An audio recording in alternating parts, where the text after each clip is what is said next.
जब भी कोई व्यक्ति गौतम बुद्ध के संघ में शामिल होता था तो बुद्ध उसे सबसे पहले शांत रहने के लिए कहते थे। ध्यान की अवस्था में जाने से पहले उस भिक्षु को शांत रहना सिखाया जाता था। आज के दौर में हर तरफ शोर है। इसकी वजह से दिमाग में तनाव पैदा होना लाजमी है।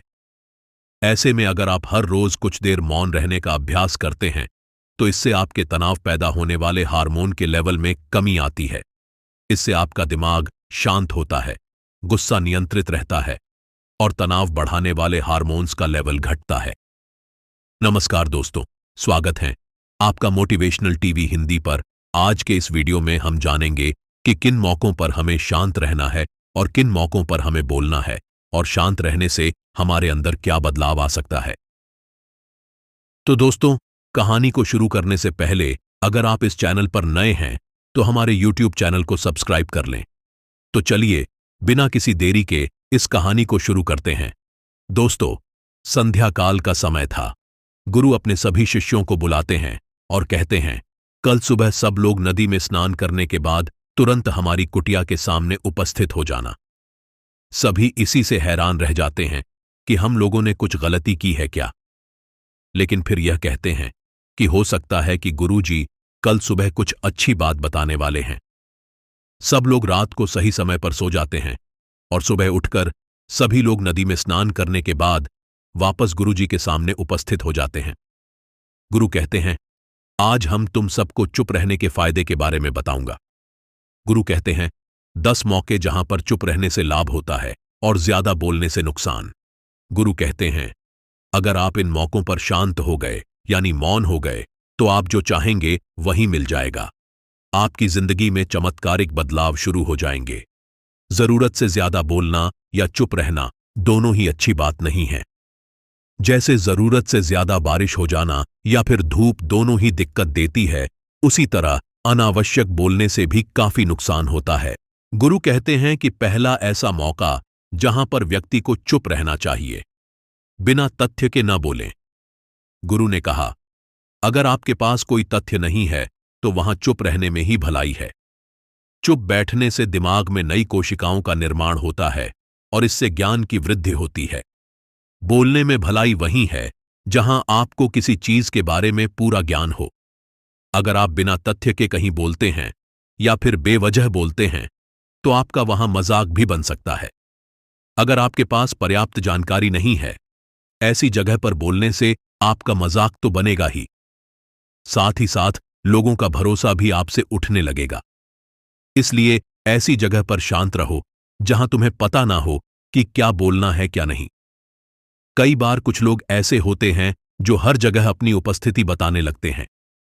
उन्हें पता नहीं होता है कि हमें क्या बोलना है, लेकिन फिर भी बोलते जाते हैं और फिर बाद में दूसरे लोग उनके जाने के बाद उनका मजाक उड़ाते हैं। जब तक आपको उस तथ्य के बारे में अच्छा ज्ञान नहीं है, उसके बारे में पता नहीं है, तो वहां चुप रहना ही ज्यादा समझदारी है। गुरु ने कहा, दूसरा ऐसा मौका जहां पर व्यक्ति को चुप रहना चाहिए, शब्दों से न पहुंचे किसी को ठेस। अगर आपके शब्द किसी को मानसिक रूप से ठेस पहुंचा रहे हैं तो वहां चुप हो जाना चाहिए। कमजोर व्यक्ति के बारे में कुछ भी बोलकर आप महान नहीं बन सकते हैं। महान आप किसी कमजोर का साथ देने में बनेंगे। कई बार होता है कुछ लोग अपने से छोटे व्यक्ति को भला बुरा कहते रहते हैं। सामने वाला इंसान तो कद से आपसे छोटा है, वह आपको कुछ नहीं बोलेगा, लेकिन आप उसकी नजरों में गिरते चले जाएंगे। हो सकता है कि कल वह भी आपसे पद में बड़ा हो जाए। पद में आपसे जब वह बड़ा हो जाएगा तो आज जो रवैया आपका उसके साथ है, आने वाले समय में वह भी आपके साथ वही करेगा। आप किसी को नीचा दिखाकर बड़ा नहीं बन सकते हैं। बड़ा बनना है तो अपने से छोटे लोगों का इज्जत भी करना सीखें और साथ ही साथ बड़े लोगों का भी सम्मान करना चाहिए। लोगों को लगता है कि अगर वह अकड़ कर बोलेंगे और सामने वाले को नीचा गिराने की कोशिश करेंगे तो वह बड़े बन जाएंगे। तो यह उन सब की भूल है। बड़े होने की बजाय आप उनकी नजरों में गिरते चले जाएंगे। गुरु ने आगे कहा, इसलिए शिष्यों, तुम सब जब भी बोलना, आदर भाव से बोलना ताकि तुम्हारी बात लोगों को अच्छी लगे। बोलने में भाई बहन, माता पिता, मित्र इत्यादि संबोधन शब्दों का इस्तेमाल जरूर करना। इससे तुम्हारी मान प्रतिष्ठा तो बढ़ेगी ही, साथ ही साथ लोगों की नजरों में तुम समझदार व्यक्ति बनते जाओगे। गुरु ने आगे कहा, तीसरा मौका जहां पर व्यक्ति को चुप रहने में ही भलाई है। क्रोध या घृणा करने वाले लोग, जब कोई अपना या सगा संबंधी आप पर क्रोध कर रहा हो, आपका अपमान कर रहा हो, तो आपको उस वक्त चुप रहना चाहिए ताकि सामने वाले का गुब्बारा पूरी तरह से फट जाए।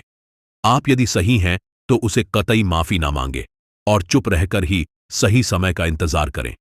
वह खुद आपसे माफी मांग लेगा जब उसे अपनी गलती का एहसास हो जाएगा।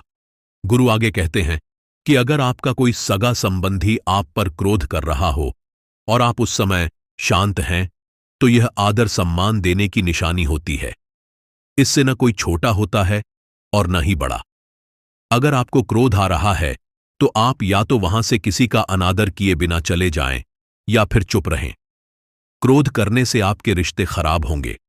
क्रोध करने से हमेशा क्रोध करने वाले व्यक्ति का ही बुरा होता है। गुरु आगे कहते हैं कि एक बार की बात है, एक सांप जंगल से भागते हुए किसी राजा के घर में पहुंच गया। लोगों ने छेड़खानी की तो वह बहुत ही गुस्सा हो गया, जिससे घर में जो तलवार पड़ी हुई थी उसी को लपेटकर कसने लगा और धीरे धीरे उसका पूरा शरीर कट गया। ठीक उसी प्रकार हमारा गुस्सा भी हमारे शरीर को तलवार की भांति काटता रहता है। गुस्सा ध्यान से खत्म होता है। प्रतिदिन अगर आप ध्यान की मुद्रा में बैठे हैं तो आपका गुस्सा आपके नियंत्रण में रहेगा। गुरु आगे कहते हैं कि यह तरीका है कि आप प्रतिदिन ध्यान का अभ्यास करें। इससे आपके शरीर में जो हार्मोन्स गुस्से को बढ़ावा देते हैं वह सब तुम्हारे नियंत्रण में रहेंगे, जिससे शरीर गुस्से पर आसानी तुम्हारा से काबू पा लेगा। लेकिन एक तरीका यह भी है कि जब भी आपको गुस्सा आए तो आप यह समझने का प्रयास करो कि क्या मेरा गुस्सा जायज है या नहीं। हमें वहां पर बोलना चाहिए कि नहीं। जब आप खुद इस बात का आकलन लगा पाएंगे तो आपको खुद पता चल जाएगा कि हमें गुस्सा करना चाहिए या नहीं। फिर भी आपको गुस्सा आ रहा है तो आप वहां से हटने का प्रयास करें, वहां से दूर चले जाएं। धीरे धीरे समय के साथ आपका दिमाग शांत हो जाएगा। गुरु ने कहा, चौथा, ऐसा मौका जहां पर इंसान को बहुत ही समझदारी के साथ काम लेना चाहिए। वहां पर आपको चुप रहना ही चाहिए जहां पर उस मुद्दे से आपका कोई संबंध ना हो। अगर आपका किसी मुद्दे से कोई संबंध ना हो तो वहां आपका चुप रहना बनता है। बिना किसी वजह अगर आप दूसरे के मुद्दे पर बोलेंगे तो यह आपके लिए अनिष्टकारी होगा। इसमें केवल और केवल आपका ही नुकसान है। जल्द ही आप किसी दो लोगों के बीच हो रहे विवाद में जल्दी अपनी टांग न डालें। अगर सामने वाला आपको बुला रहा है अपना झगड़ा शांत करवाने के लिए तो ही आप वहां पर जाएं। किसी की व्यक्तिगत जिंदगी में दखलंदाजी नहीं देनी चाहिए जब तक कि वह व्यक्ति आपको नहीं बुलाता है। अपने झगड़े को शांत करवाने के लिए कुछ लोग फालतू में दूसरे के विवाद में कूद पड़ते हैं। इससे उनके मान सम्मान, मर्यादा पर लोग उंगली उठाने लगते हैं। गुरु कहते हैं कि इन मौकों में पांचवा मौका ऐसा है जहां पर व्यक्ति को बहुत ही समझदारी के साथ चुप रहना चाहिए। आपके शब्दों से किसी मित्र को हानि न पहुंचे। अगर आपके शब्द सामने वाले के परिवार या मित्रों की प्रतिष्ठा के बारे में बुरी झलक दिखा रहे हैं तो आपको चुप रहना चाहिए। किसी के परिवार या फिर मित्र के बारे में बुरा बोलने से केवल आप ही बुरे बनेंगे। जो चीज आसानी से खत्म की जा सकती है उसे अपने शब्दों से बड़ा न करें। बिना चिल्लाए बात करने का प्रयास करते रहना चाहिए। अगर आप बिना चिल्लाए कोई बात नहीं कह सकते तो आपका चुप रहने में ही भलाई है। किसी पर चिल्लाने से आपके व्यवहार के बारे में पता चलता है। ज्यादा बोलने से चीजें हमेशा खराब ही होती हैं। कई बार कुछ रिश्ते ज्यादा तेज बोलने की वजह से टूट जाते हैं। इसलिए अपनी आवाज में मीठापन लाएं। आपके शब्दों से आपके दोस्त को हानि नहीं पहुंचनी चाहिए। कभी कभी दोस्तों से जब हम मजाक करते हैं तो ध्यान रहे कि आपके शब्दों से किसी का अनादर न हो। मजाक को भी हमेशा शब्दों के दायरे में ही रखें। जहां किसी को शब्दों से चोट न लगे वहां चुप हो जाएं। ज्यादा बोलने से हमेशा नुकसान ही होता है। किसी और की प्रतिष्ठा को अपने शब्दों के माध्यम से उसे हानि नहीं पहुंचानी चाहिए। यदि आपके शब्दों से किसी और की प्रतिष्ठा को ठेस पहुंच रही है तो वहां आपको चुप हो जाना चाहिए। जब कोई व्यक्ति आपके सामने नहीं है तो आप उस व्यक्ति के बारे में बुरे शब्द किसी तीसरे व्यक्ति के सामने न बोलें। गुरु कहते हैं, छठा मौका, जहां पर व्यक्ति को चुप रहना चाहिए। जब कोई आदमी आपके सामने किसी तीसरे आदमी की बुराई कर रहा हो तब तुम्हें चुप रहकर बस सुनना चाहिए। अपनी राय व्यक्त नहीं करना चाहिए, क्योंकि जो आज आपके सामने किसी तीसरे की बुराई कर रहा है वह कल किसी और के सामने आपकी बुराई भी कर सकता है। यदि आपने कुछ कहा है तो नीतिशास्त्र के अनुसार जो अपने मुंह को बंद रखता है और बुद्धि से काम करता है वही इंसान समझदार होता है। बिना जरूरत के बोलना, किसी के बारे में किसी के बीच में बोलना, यह गलत बात है। कभी कभी हमारे लिए बुद्धिमानी इसी में होती है कि हमें अपना मुंह ऐसी जगह पर नहीं खोलना चाहिए। गुरु आगे कहते हैं कि इन मौकों में सातवां ऐसा मौका जहां पर व्यक्ति को चुप रहना चाहिए। जब कोई आपकी भावना नहीं समझे, यदि आपको लग रहा है कि कोई व्यक्ति आपकी भावना, दुख या परेशानी को शब्दों में नहीं समझ रहा है, यदि आपको लग रहा है कि सामने वाला व्यक्ति आपकी भावना या दुख को या आपकी जो परेशानी है उसे ध्यान से सुन ही नहीं रहा है, तो ऐसे व्यक्ति के सामने आप चुप ही रहें, क्योंकि ऐसे लोगों को आपकी भावना या दुख से कोई मतलब नहीं होता है। ऐसे लोगों को अपना राज बताकर आप ही बाद में पछताएंगे। इसलिए हर किसी को अपने मन की बात नहीं बतानी चाहिए। अगर आपको लग रहा है कि सामने वाला आपकी बात को नहीं समझ पा रहा है, आपकी भावनाओं को नहीं समझ पा रहा है, तो वहां पर आपको नहीं बोलना चाहिए, क्योंकि वहां पर आपका ही मजाक बन जाएगा। जब आपको लगने लगे कि सामने वाला आपकी भावनाओं को ठीक तरीके से समझ रहा है, आप जो कह रहे हैं वह ठीक से सुन रहा है, तभी आप उसे अपनी बात कहें। गुरु कहते हैं कि आठवां मौका जहां पर आपको चुप रहना चाहिए, जब कोई इंसान अपना दुख व्यक्त करे। यदि कोई इंसान अपने दुख या परेशानी को आपको बता रहा है तो इसका मतलब यह है कि वह आपको अपना समझ रहा है। ऐसे में तुरंत ही उसे समाधान बताने के बजाय चुप रहकर उसके दुख या समस्या को सुनें। उसके दुख या समस्या को किसी और को न बताएं। वह इसलिए नहीं बता रहा है कि उसकी समस्याओं का समाधान कर देंगे, बल्कि वह इसलिए भी बता रहा है कि सामने वाला उसकी बात को समझ रहा है। कई बार बताने से दुख कम हो जाते हैं। आपको अपना दुख इसलिए बता रहा होगा कि उसे लग रहा है कि आप उसकी बात को समझ रहे हैं। दुख बांटने से कम हो जाता है।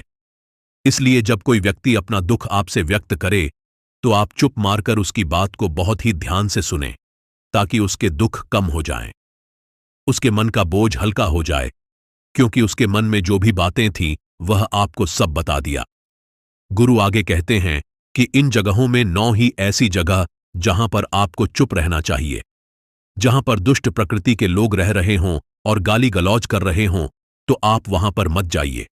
ऐसी जगहों से आप चुपचाप निकल जाएं, अर्थात अपनी प्रतिक्रिया दिए बिना आप वहां से चले जाएं, क्योंकि जिसकी जुबान खराब होती है, जो दुष्ट प्रकृति के लोग होते हैं, उनको आप ऐसे समय में नहीं समझा सकते हैं। जब उनका दिमाग पूरी तरह से शांत हो जाए तभी वह आपकी बात सुनेंगे। इसलिए जहां पर दुष्ट प्रकृति के लोग आपकी बात को न मानते हों और न ही सुनते हों तो आपको वहां पर नहीं बोलना चाहिए। गुरु कहते हैं कि 10वां ऐसा मौका जहां पर आपको शांत हो जाना चाहिए। अपनी सफलता का राज हर किसी को न बताएं। कई बार होता है कि कुछ लोग जो सफलता को बहुत ही जल्दी अर्जित कर लेते हैं, वे हर जगह अपनी सफलता का ढिंढोरा पीटने लगते हैं। ऐसे में क्या होता है कि कई लोग आपकी सफलता से खुश नहीं होते हैं। अगर आप अपनी सफलता का जबरदस्ती लोगों में ढिंढोरा पिटवा रहे हैं तो लोगों की नकारात्मक ऊर्जा आपको प्रभावित कर सकती है। जब आप सफल होंगे तो सबको पता चल जाएगा कि आप सफल हो गए हैं। ढिंढोरा पीटने से नुकसान आपका ही होगा। इतना कहकर गुरु ने कहा, शिष्यों, आज के लिए बस इतना ही। अगर तुम सब मेरी इन बातों को अपने जीवन में अपना लेते हो तो तुम सब काफी हद तक परेशानियों से बचे रहोगे। यहां से जाने के बाद मेरी यह बातें आपके जीवन में किसी वरदान से कम साबित नहीं होंगी। दोस्तों, उम्मीद है कि आपने आज की इस वीडियो से जरूर कुछ न कुछ सीखा होगा। तो इस वीडियो को लाइक करें और अपने दोस्तों के साथ शेयर भी जरूर कीजिएगा। और हमें ऐसे ही सपोर्ट करने के लिए हमारे चैनल को सब्सक्राइब कर घंटी बटन को जरूर दबा दीजिएगा।